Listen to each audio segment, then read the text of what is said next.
Good morning प्यारे विद्यार्थियों, online class में आपका स्वागत है। हाँ तो प्यारे विद्यार्थियों, आज हम बात करते हैं आपका नेक्स्ट अध्याय क्षेत्रीय संगठन। और क्षेत्रीय संगठन में हम बात करते हैं आसियान की। आसियान क्या है? तो देखिए, आसियान विश्व राजनीति में दक्षिणी पूर्वी एशिया सामरिक दृष्टि से अत्यंत महत्वपूर्ण माना जाता है। इस क्षेत्र में चीन के दक्षिण तथा भारतीय उपमहाद्वीप के पूर्व में स्थित विभिन्न देश हैं।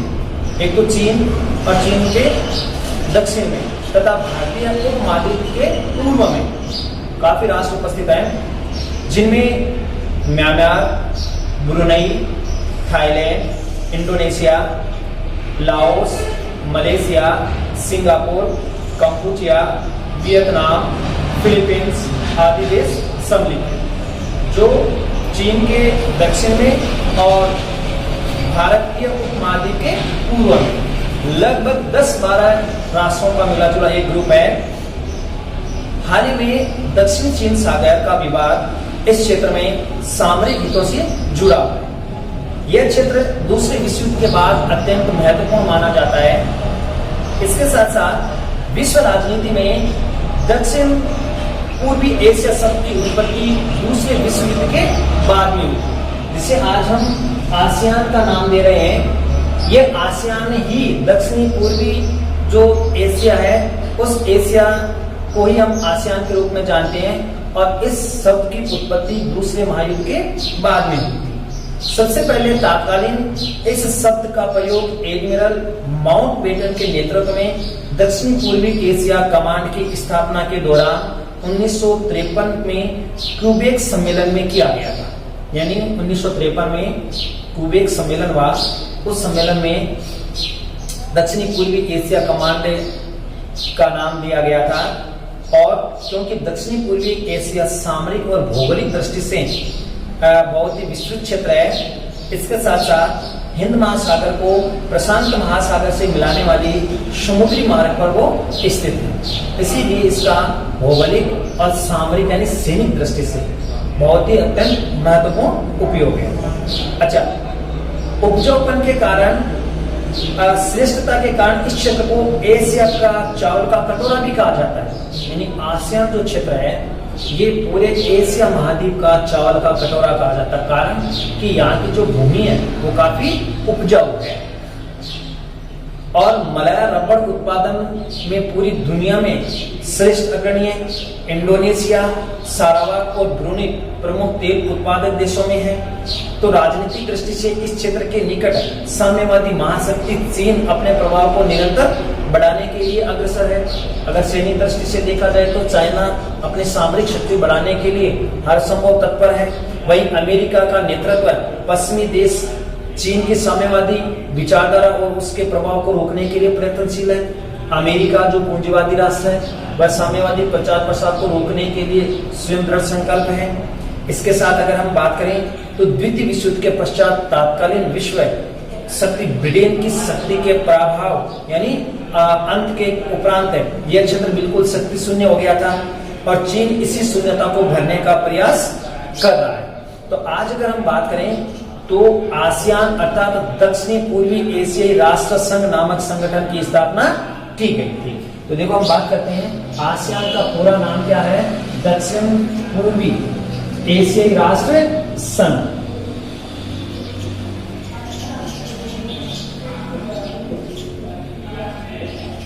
दक्षिण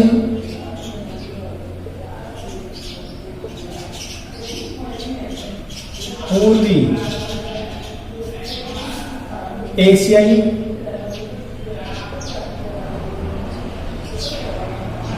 राष्ट्र संघ, इसे आसियान है वो कहा जाता है।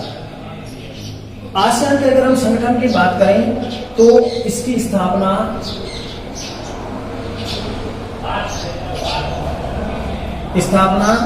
8 अगस्त 1967 में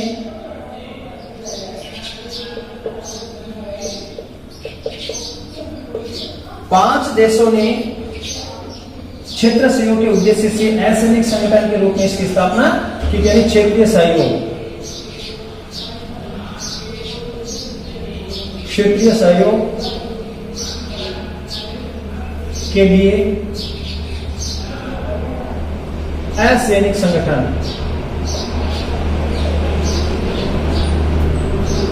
असैनिक संगठन के रूप में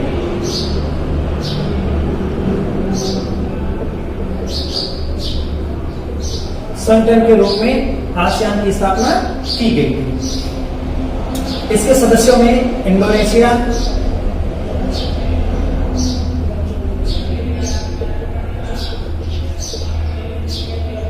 इंडोनेशिया के साथ साथ मलेशिया, ये आपको सारे नाम याद करने हैं, फिलीपींस,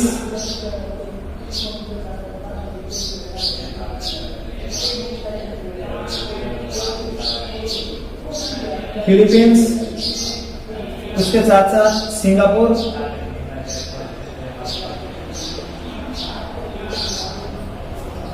और थाईलैंड।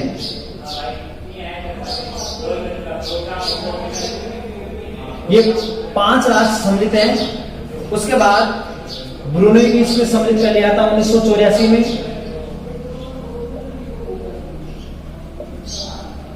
ब्रुनेई, उसके बाद Vietnam, Laos, Vietnam, Laos, Cambodia,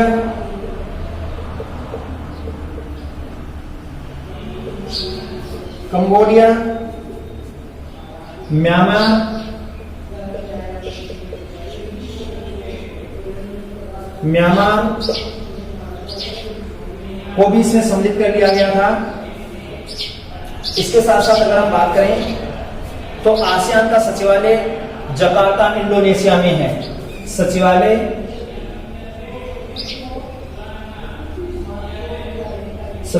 Jakarta, Indonesia.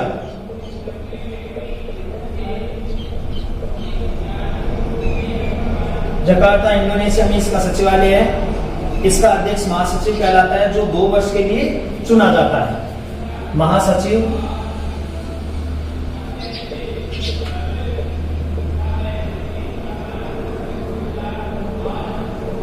दो वर्ष के लिए चुना जाता है। इसके साथ साथ अगर हम बात करें तो आसियान के सहयोगी संस्था है क्षेत्रीय एशिया क्षेत्रीय फोरम सहयोगी संस्था।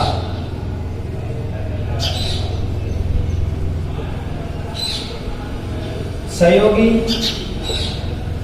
संस्था है जिसे हम कहते हैं एशियाई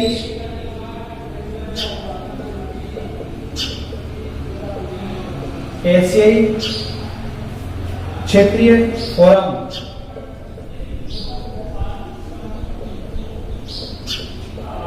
एशियाई क्षेत्रीय फोरम में अगर आप देखो तो ये सदस्य राष्ट्र है अमेरिका, भारत, चीन, जापान, रूस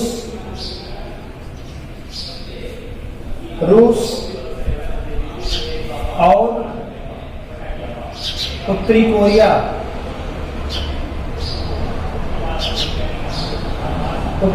सहित लगभग 23 सदस्य राष्ट्र हैं। 23 सदस्य राष्ट्र सम्मिलित हैं। ये आसियान की सहयोगी संस्था है, एशियाई क्षेत्रीय फोरम जिसे कहते हैं, जिसमें अमेरिका, भारत, चीन, जापान, रूस और उत्तरी कोरिया सहित 23 सदस्य राष्ट्र इसमें सम्मिलित है। और इसका पहला जो शिखर सम्मेलन हुआ था वो बाली द्वीप है इंडोनेशिया में 1976 में। पहला शिखर सम्मेलन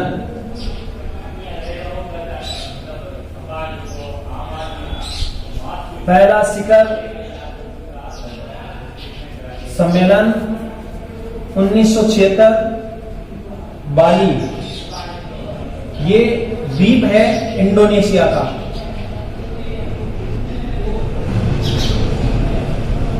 ये इंडोनेशिया का द्वीप है जहां पर पहला शिखर सम्मेलन हुआ था। इसका 28वां और 29वां जो शिखर सम्मेलन है वो वियतनाम लाओस में लगभग आपके 2016 में इसका 29वां शिखर सम्मेलन स्थापित किया गया। तो कहने का अर्थ है आसियान का संगठन 8 अगस्त 1976 में 5 देशों ने मिलकर के किया था, जिसमें इंडोनेशिया, मलेशिया, फिलीपींस, सिंगापुर और थाईलैंड थे। उसके बाद 1984 में ब्रुनेई, वियतनाम, लाओस, कंबोडिया और म्यांमार को इसमें सम्मिलित कर दिया गया। इसे दक्षिणी पूर्वी एशियाई राष्ट्र संघ के नाम से जाना जाता है।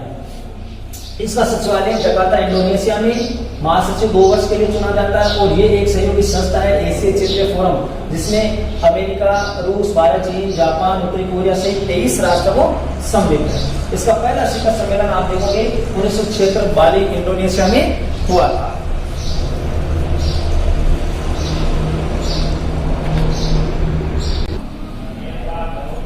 अब हम बात करते हैं आसियान की प्रकृति एवं उद्देश्य कि आसियान की प्रकृति और उद्देश्य क्या है। तो आसियान के 10 सदस्य राष्ट्रों ने की अलग अलग पृष्ठभूमियां, दोनों सभी राष्ट्रों की अलग अलग भौगोलिक पृष्ठभूमि है, सामरिक, राजनीतिक, आर्थिक, सांस्कृतिक है और इन देशों में औपनिवेशिक विरासत, ऐतिहासिक पृष्ठभूमि, राजनीतिक, सामाजिक, आर्थिक और जीवन मूल्यों में भी अंतर देखने को मिलता है, क्योंकि कोई भी एक राष्ट्र के पृष्ठभूमि एक जैसी नहीं है। सभी 10 राष्ट्र सम्मिलित और इन 10 राष्ट्रों की पृष्ठभूमि आपको अलग अलग देखने को मिलेगी।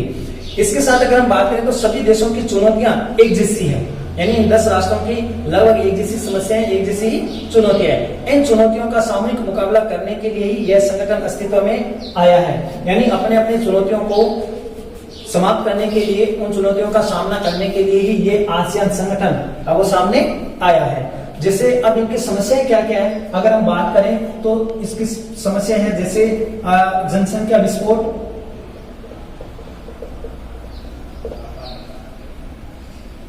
जनसंख्या विस्फोट यह आसियान राष्ट्रों की समस्या है। साथ साथ निर्धनता, निर्धनता के साथ आर्थिक शोषण,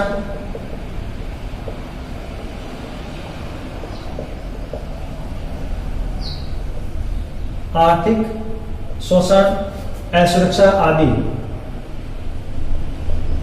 ये आसियान राष्ट्रों की समस्याएं हैं। इन समस्याओं को सुलझाने के लिए ही इस संगठन की स्थापना की गई थी और इस जिसका समाधान केवल और केवल परस्पर क्षेत्रीय सहयोग से ही संभव। यदि ये 10 राष्ट्र आपस में मिलकर के और एक दूसरे का सहयोग करें तो ही आपस में इन समस्याओं का समाधान किया जा सकता है। आसियान के निर्माण का मुख्य उद्देश्य क्या था?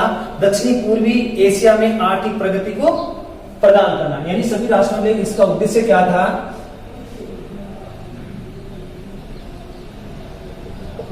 इसका मुख्य उद्देश्य था दक्षिण पूर्वी एशिया में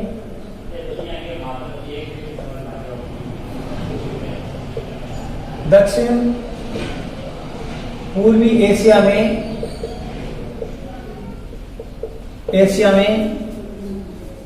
आर्थिक प्रगति को गति प्रदान करना।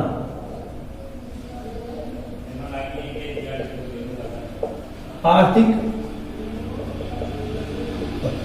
प्रगति को गति प्रदान करना, गति प्रदान करना, ये इस आसियान की प्रकृति का सर्वप्रमुख उद्देश्य था कि जो भी दक्षिण पूर्वी एशिया के 10 राष्ट्र हैं इनको आपस में सहयोग प्रदान करना, जिसके साथ साथ राजनीतिक, सामाजिक, आर्थिक, सांस्कृतिक, व्यापारिक, वैज्ञानिक, तकनीकी, प्रशासनिक आदि क्षेत्रों में परस्पर सहयोग करना और विभिन्न जो साझी समस्याएं हैं इन समस्याओं को मिलकर समाधान ढूंढना।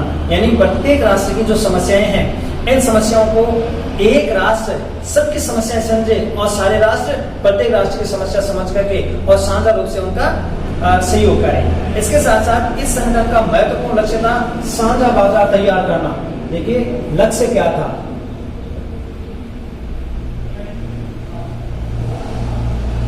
लक्ष्य था महत्वपूर्ण साझा बाजार, साझा बाजार तैयार करना।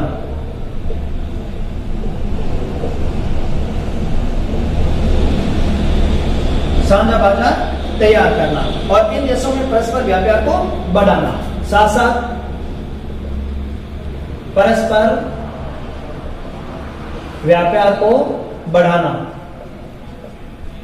यानी ये जो आपस में जो 10 राष्ट्र हैं, इनका मुख्य लक्ष्य यही था कि साझा बाजार अर्थात प्रत्येक राष्ट्र दूसरे के लिए अपने बाजार को तैयार करना, उसके साथ साथ परस्पर व्यापार को भी बढ़ावा देना। ये आसियान राष्ट्रों का प्रमुख लक्ष्य था। साथ में इसका स्वरूप था कदापि सैनिक नहीं था, यानी इन आसियान की जो प्रकृति है वो असैनिक है, कभी भी किसी के सैनिक संगठन में सम्मिलित नहीं होना। इसके साथ इसका सदस्य राष्ट्र सामूहिक सुरक्षा जैसे शर्तों में बंधे हुए नहीं थे और न ही यह संगठन किसी महाशक्ति के प्रभाव में कार्यरत है।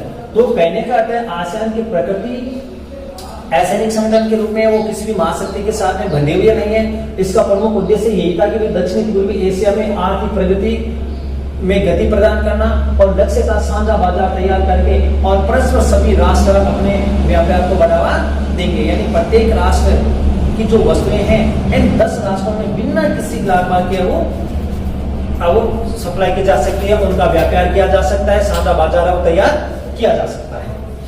अब हम बात करते हैं आसियान के कार्य और भूमिका कि अब आसियान किस प्रकार से अपना कार्य वो करता है। आसियान के कार्य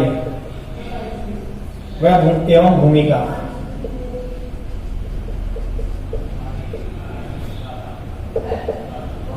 आसियान के कार्य और भूमिका में क्या है कि आसियान का कार्य निरंतर सहयोग बढ़ाना और यह राजनीतिक, आर्थिक, सामाजिक, सांस्कृतिक, तकनीक, प्रशासनिक सभी क्षेत्रों में, यानी कि अगर आप देखोगे तो आसियान अपना कार्य राजनीतिक क्षेत्र में,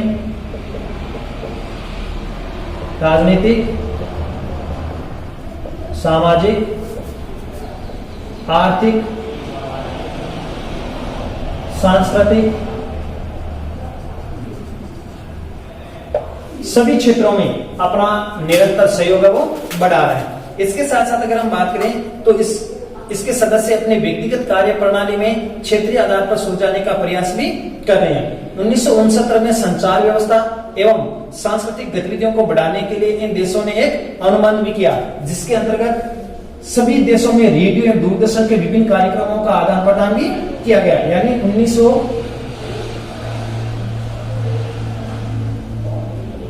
1969 में सांस्कृतिक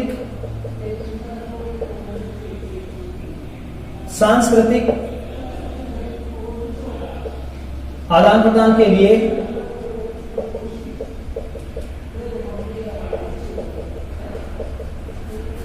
रेडियो व दूरदर्शन पर रेडियो एवं दूरदर्शन के कार्यक्रम 1969 में सांस्कृतिक आदान प्रदान के लिए रेडियो एवं दूरदर्शन के कार्यक्रमों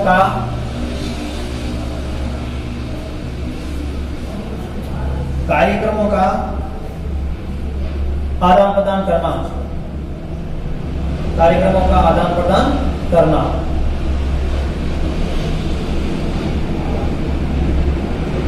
कार्यक्रमों का आदान प्रदान और पर्यटन के क्षेत्र में पर्यटन के क्षेत्र में आसियान नामक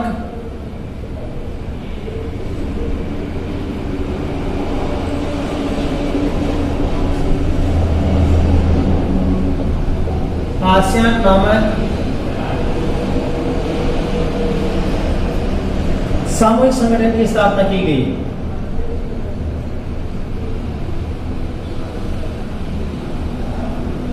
सामूहिक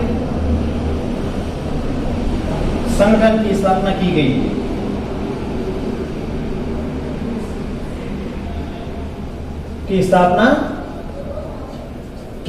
यानी आसियान नामक एक सामूहिक संगठन है जो पर्यटन के क्षेत्र को बढ़ावा देने के लिए इसकी स्थापना वो की गई थी। इसके साथ साथ 1971 में हवाई सेवाओं के पारस्परिक अधिकारों एवं रक्षा में फंसे हुए 1972 में फंसे हुए जहाजों की सहायता पहुंचाने से संबंधित भी कुछ करार वो किए गए थे। आसियान ने कृषि व खाद्यान्न क्षेत्र में भी के उत्पादन को प्राथमिकता देने के लिए किसानों को अर्वाचीन यानी नई नई तकनीकी शिक्षा के ठोस कदम भी उठाए गए। इसी तरह देशों में स्वतंत्र व्यापार के क्षेत्र में भी कई प्रयास जारी किए गए हैं ताकि आसियान में निर्यात आयात वो संभव हो सके। तो कहने का मतलब यह है कि आसियान के कार्य और भूमिका को देखा जाए तो राजनीतिक, सामाजिक, आर्थिक और सांस्कृतिक दृष्टि से आदान प्रदान किया गया और ये 1969 में एक समझौता किया गया था। इसके साथ साथ पर्यटन के क्षेत्र में भी आसियान नामक सामूहिक संगठन की स्थापना की गई और इसके साथ साथ आसियान ने कृषि के क्षेत्र में अर्वाचीन तकनीकी यानी नई नई तकनीकों के साथ में किसानों को कृषि के क्षेत्र में नए नए उत्पाद दिए गए ताकि कृषि के क्षेत्र में भी आसियान जो राष्ट्र है वो आपस में एक दूसरे पर आयात और निर्यात पर निर्भर हो रह सके, वो दूसरी महाशक्तियों पर निर्भर न रहे। इस दृष्टि से अगर देखा जाए तो आसियान के कार्य बहुत ही प्रभावी रूप से इन राष्ट्रों ने अपने यहाँ लागू किए थे ताकि ये 10 राष्ट्र मिलकर के और आपस में एक दूसरे का क्या कर सके, सहयोग कर सके और जो आसियान संगठन है ये अपने आप में आत्मनिर्भर हो बन सके। तो हमने पढ़ा था कि आसियान की एक सहयोगी संस्था थी एशियाई क्षेत्र फोरम जिसमें भारत भी उसका सदस्य था। तो भारत और आसियान के जो रिश्ते वो कैसे रहे, क्या वास्तव में आसियान में भारत को अपनी ओर आकर्षित करता है या भारत आसियान को क्या सहयोग देता है, ये भी हम देखते हैं कि आसियान और भारत के संबंध किस प्रकार से मजबूत है वो रहे हैं।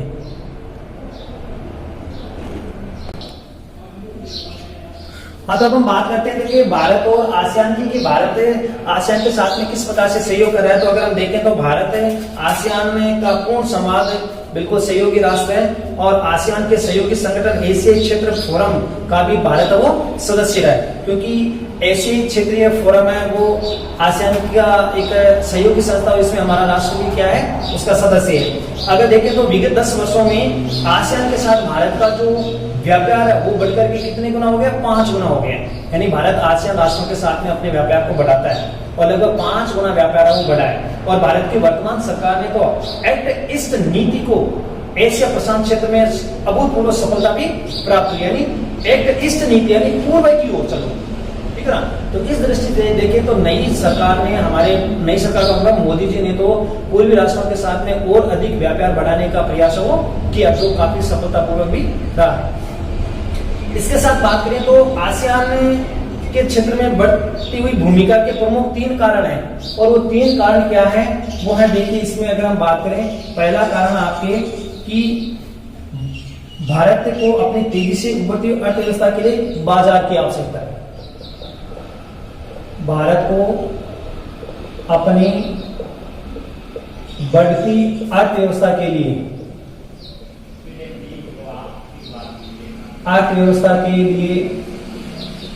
बाजार की आवश्यकता,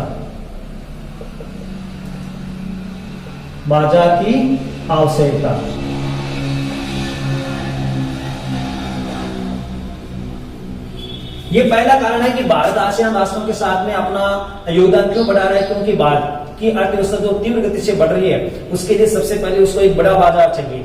और मेक इन इंडिया पैर के तहत अगर आप देखेंगे तो भारत न केवल राष्ट्रीय तो बहुराष्ट्रीय कंपनियों को भी भारत में उत्पादन करने के लिए प्रोत्साहन दे रहा है। इसके साथ साथ जैसे वियतनाम या सिंगापुर ने प्रत्यक्ष विदेशी निवेश के में नवीन कीर्तिमान भी हासिल किए। आसियान क्षेत्र विश्व की 7वीं बड़ी अर्थव्यवस्था है जिसमें दुनिया की 200 बड़ी कंपनियां स्थित है। यानी आसियान राष्ट्र जो कितने हैं, 10 राष्ट्र है, इन 10 राष्ट्रों में दुनिया की 200 बड़ी कंपनियां क्या है, स्थापित, जो बहुराष्ट्रीय कंपनियां हैं। और इसी कारण भारतीय देखता है कि अगर आसियान के साथ में अगर हमारा सहयोग रहा तो निश्चित रूप से भारत को एक बड़ा बाजार उपलब्ध हो सकता है।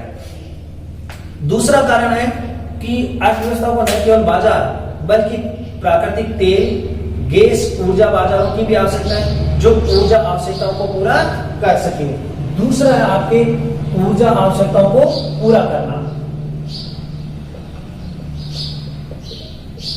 ऊर्जा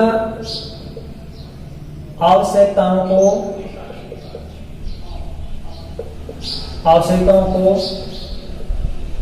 पूरा करना,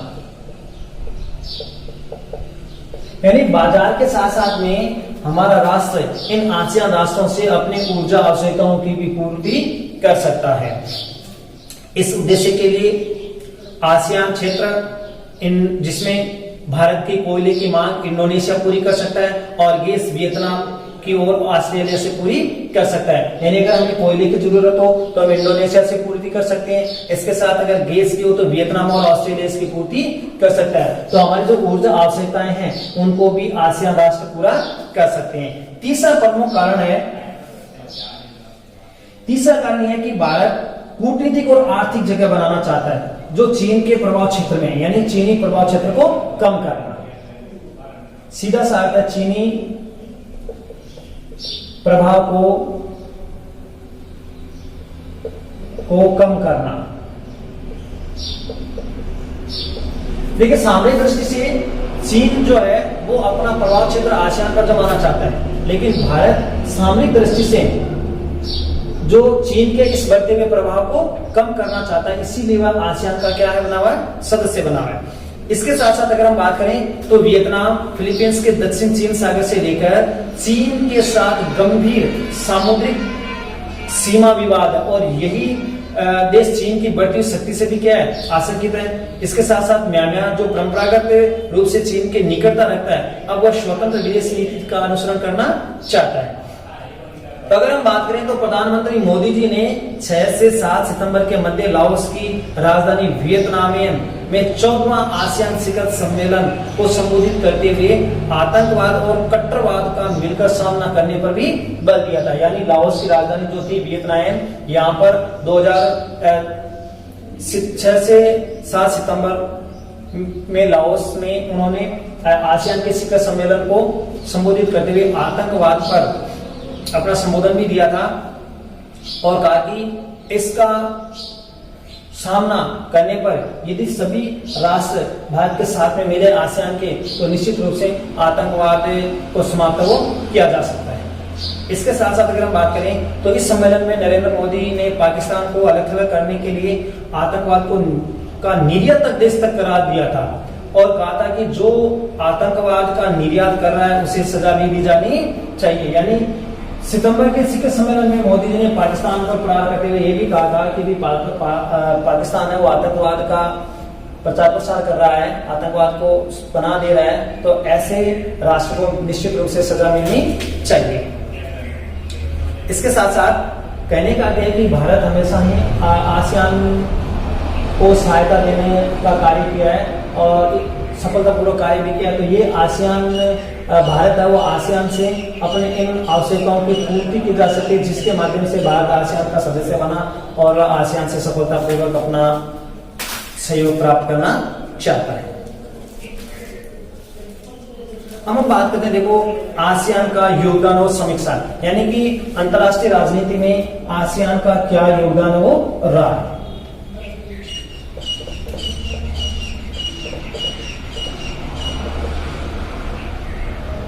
आसियान का योगदान व समीक्षा।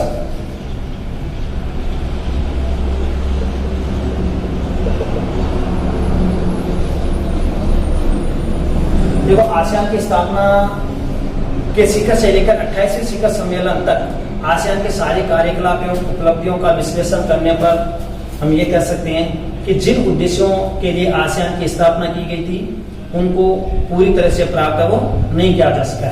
यानी हालांकि आसियान की स्थापना से लेकर के आज तक अगर हम बात करें तो निश्चित रूप से आसियान के जो उद्देश्य थे कि भाई हमें ये उद्देश्य पूरे करने हैं, उन उद्देश्यों को आज भी आसियान पूरा नहीं कर पाया है। क्यों? कि यह संगठन सदस्य राष्ट्रों के आर्थिक व अन्य प्रकार के सहयोग से ही आसियान की गति मंद होने के अन्य प्रकार के सहयोग तीव्र गति से नहीं बढ़ा पा रहा है। आसियान के राष्ट्रों की अलग अलग पृष्ठभूमियां और अलग अलग पृष्ठभूमि होने के कारण ही ये राष्ट्र आपस में एक दूसरे का सहयोग नहीं कर पा रहे। इसीलिए जिस गति को लेकर के आसियान बढ़ना चाहता था उस गति को लेकर वह आगे अपना विकास नहीं किया। इसके साथ अगर हम बात करें तो सदस्य राष्ट्रों के हितों में टकराव होने के कारण बीच में कई अंतर्राष्ट्रीय विवाद भी उठे। यानी आसियान के जो 10 सदस्य हैं उनमें आपस में ही कई प्रकार के टकराव हो गए, तनाव के मुद्दे उठ खड़े हुए, जिससे इंडोनेशिया के अतिरिक्त आसियान के अन्य सदस्य राष्ट्र मलेशिया, सिंगापुर, फिलीपींस, थाईलैंड पश्चिमी देशों के साथ सुरक्षात्मक समझौते से जुड़े हैं।